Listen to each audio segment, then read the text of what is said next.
Hey everyone, thanks for coming into episode 4 of my Pokemon Emerald Nuzlocke. Congratulations, you have officially made it to the point where you can call yourself a true fan. You have passed the 3-episode test that I was talking about last time, or I guess I've passed it. And yeah, oh cool, this fisherman has the same name as my roommate. Isn't that nice? See what I was talking about with the attention span? That never happens, I swear.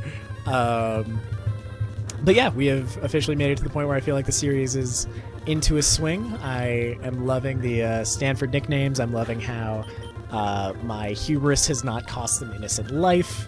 I'm loving how I'm just getting to play Pokemon.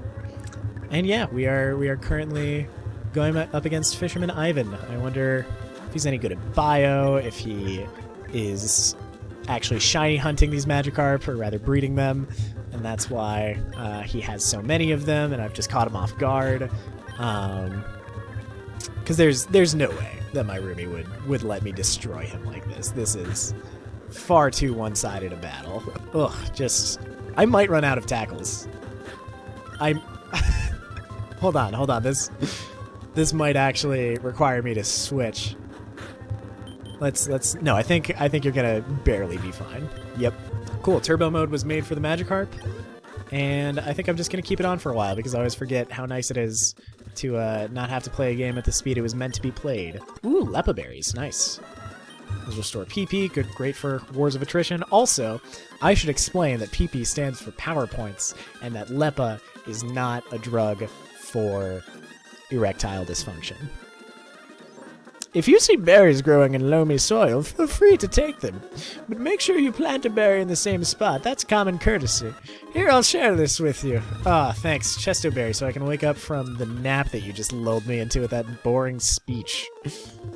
Because as I said earlier, that didn't go as planned. They can't actually grow. And I've wasted an orange berry already. Like a fool. So, okay, there we go.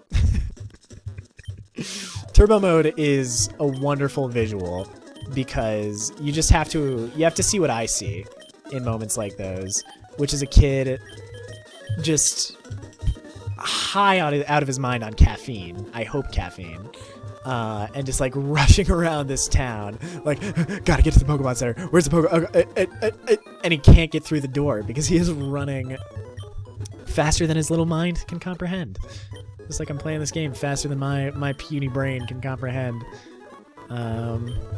Anyone? Yeah, okay, you're just telling me about nature, gender, all the facts of life, which I would be happy to sit down and explain to you one day, but who knows if there are kids watching on this Let's Play where I have definitely dropped multiple F-bombs. Here we go, out and about. Wow, it is insane how turbo mode affects me as a person. For any of you paying attention to the plot that I've been mercilessly skipping over, Team Aqua has stolen the Devon parts, I think. Hey, a Talo, nice. My attention span, man. Okay, so I need to go out here and track them down and make sure that they do no more evil. But also, I have found a Pokemon that I would like to catch. Let's see if I can do it at green health. Yeah, cool. So that is the end of Luft's entire career. So I guess I will name this little bird Freiheit, which means freedom and is the other part of Stanford's motto.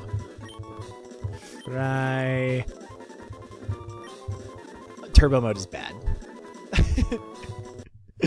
I am going to play a clip of that whenever I turn turbo mode back on, because I can guarantee you that is not the last of it that you have seen in this playthrough.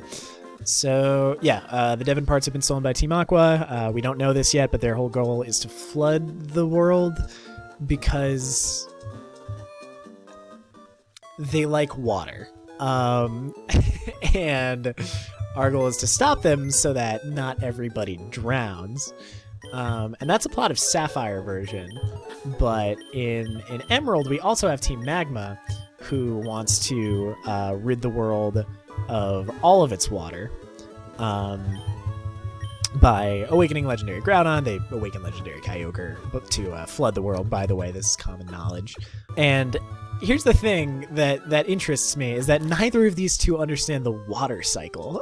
Is that those trying to flood the world and those trying to like drought the world don't get that the water's gonna come back down, and also we can't create more of it. But it's cool. They're dumb. It's cool. This kid's Pokemon rule. I should probably check them out. What do you have? Do you have like a Machop? Yeah, okay.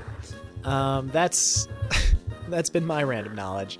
This thing is actually very dangerous to Ada, so we are going to send in... Oval actually resists, so sweet.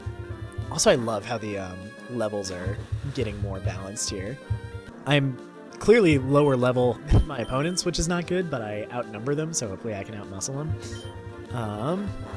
But yeah, we're just gonna fight a double resist battle here for a while.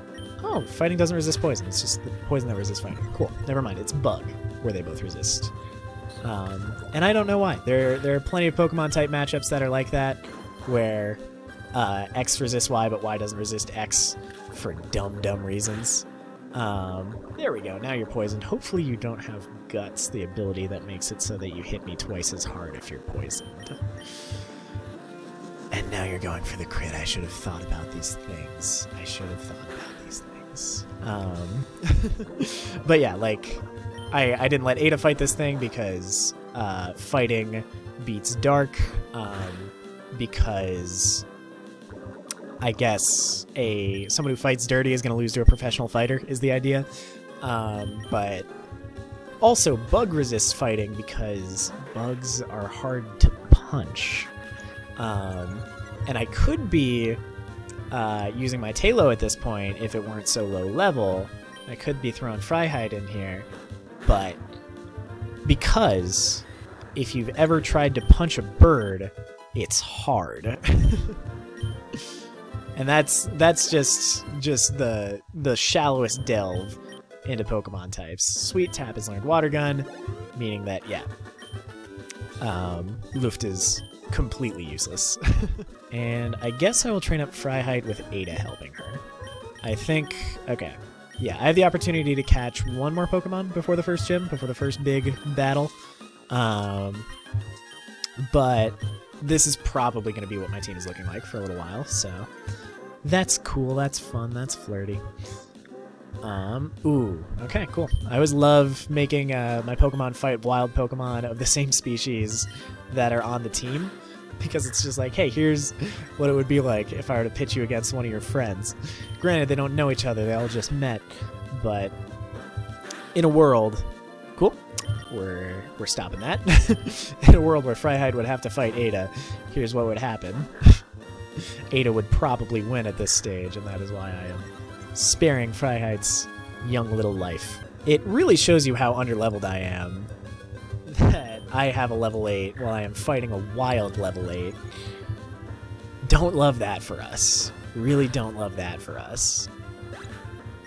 It's going to stabilize out because eventually I'm going to succumb to the trap that most Nuzlockers succumb to, where I just use the first Pokemon that I catch instead of like upgrading them for better ones down the line because of the sunk cost fallacy. So you can expect these guys to stick around even if they aren't very competent. But I've actually got like not bad type coverage between these four. Like I would have to think about it. I would have to draw up a chart. But I'm pretty sure that like at this point I can get super effective hits on more types than not, assuming that everyone has an attack of their type. Which, if I'm saying that and you understand, you already knew that, and if I'm saying that and you didn't understand me, I don't know why I'm saying that. Anyway, I hope this Nincada doesn't kill me.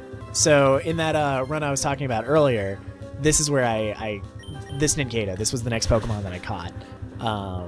And I was like, oh, thank God, it was such a slog to go through. With just the Slack Off, the one that only attacks every other turn. Finally, I get something that hits regularly, and Nincada's bad. It is not a valuable team member. Unlike Tailo, which is badass, by the way. Like, are you seeing how this thing is growing? It's already... I've had this thing for like, what, 2 minutes? And it's already leveled up twice, which is redonkulous. There I go wasting potions again. Every time I do that, an angel cries. But yeah, this thing is already like the same level as most of the things on my team. And it's good against bug types, which are super common here. So that's great. Fryhide is sticking around. And then here we got a nice little Whismer, which is all that appears in the cave. So I guarantee you, there's a cave up ahead where I'm going to have to fight a Team Aqua Grunt because he's stolen a Wingull. Because you cannot flood the world if you don't have a tiny little bird like Luft on your hands, apparently. So what's going to happen, I'm going to go into a cave. They're full of little Whismers. Fun thing about Whismer, its evolutionary line solely created a theory for a new type. So in the 6th generation of Pokemon, there was going to be a new type released. We weren't told what it was until like right before the games came out. Oh yes, Shroomish is no longer a terror that I have to lose sleep over. So those games came out and they're like, we're going to introduce a new type. And that ended up being Fairy type, but we didn't know that. We thought that there were going to be two new types because the last time that they added new types in Gen 2, it was Dark and Steel. It was a duo. So we were expecting it to be two different ones, and people looked at the early Fairy type Pokemon when they were released, and they were like, oh, that's so cool. I wonder if it'll be like a light type. So they thought that Fairy was going to be light. And they were like, well, what could go along with light? What could be like the duo that it's introduced with? And they were like, oh, sound. There's going to be light types and sound types in the new generation, which sounds so dumb. So there's like a few sound-based attacks, like Supersonic or Sonic Boom. And there's like the only Pokemon that are really based on sounds are Whismer and its evolutions, which you just saw. So people like made this like crazy conspiracy theory of like, no guys, we're getting this new type, it's totally gonna be like this. And literally their evidence was Whismer. so that's fun. Anyway, that's gonna go very poorly. Uh-oh, here's what would happen if I put Fryhide in a fight against Oval. I would get scared and make Oval run away. That wasn't funny. I'm getting a lot of good sound bites, I'm realizing. Between Turbo Mode is bad and that wasn't funny, there's a lot I could potentially gain from this. Also, oh my god, this Tailow's a good Pokemon, you guys. I am afraid of it. That thing critical hits Ada, she is done. I think, right? Because she did 9 damage? And crits might actually be 1.5, not 2. But oh, here we get to see how bad Tap's special attack is. I had actually forgotten about that. If this tackle kills it, then I think it's going to be a stronger move than Water Gun. Okay, it's not quite. Things aren't that bad, but I am a little bit disappointed. Ooh, let's do a double battle. Let's go for that. We'll have Fryhide babysit Oval? No, we'll put Oval and Ada together, because they need it. Oh, didn't time it up. Alright. Yeah, you'll notice that there's a lot of trainers that like to just sort of stand perpendicular to each other so that the game can show off what a double battle is. Oh my god, these fights were the worst in my challenge run. Sorry, I'm like a grandpa talking about like his war stories, except his war was that he got like drafted to the army for a week and then got sent home. But these Geodudes were just the death of me because I only had normal and bug type attacks. And like, look how weak they are if you have the right moves. Like, boom, gone, easy. But with the Pokemon I was using, it would take like minutes on end to fight these things. And like, I really am realizing what a first world problem this is, but it was just miserable. Oh, hey, I actually think I got the double battle. Nice. But yeah, that was such a bad time, and like this Nuzlocke is going so much better at this point. Like, I've been playing for maybe an hour. Okay, and like I know exactly how well this is gonna go. And do I want to split the HXP, or just wait until it goes bad? I think I'll wait until this goes bad. Yeah, because here's the thing. You might have noticed that Freiheit and Tap are my good Pokemon, and Oval and Ada are getting participation trophies in most of the battles.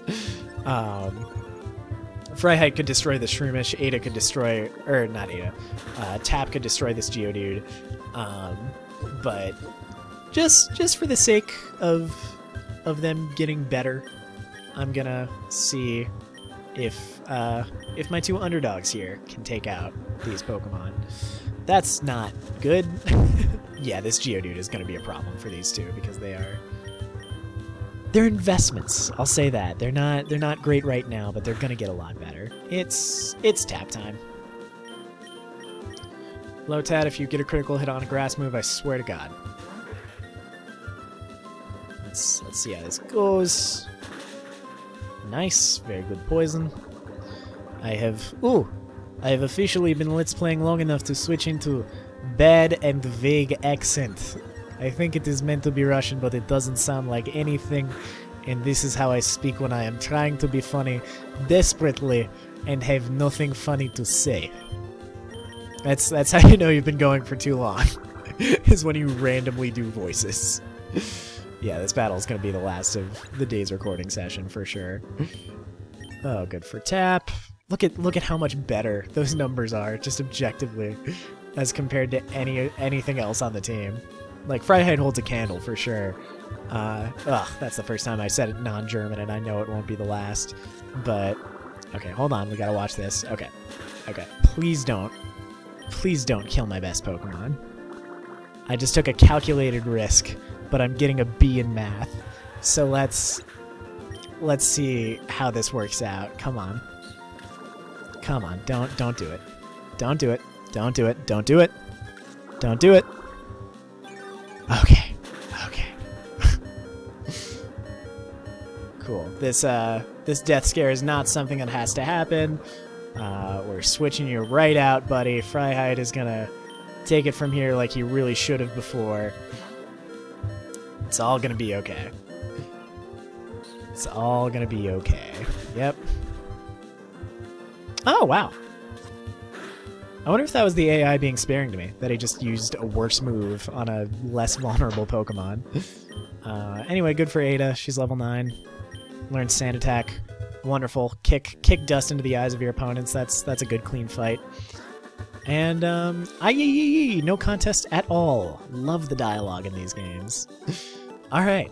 Yeah, I'm gonna call it there. Thanks everyone for tuning in. I'll see you in the next one.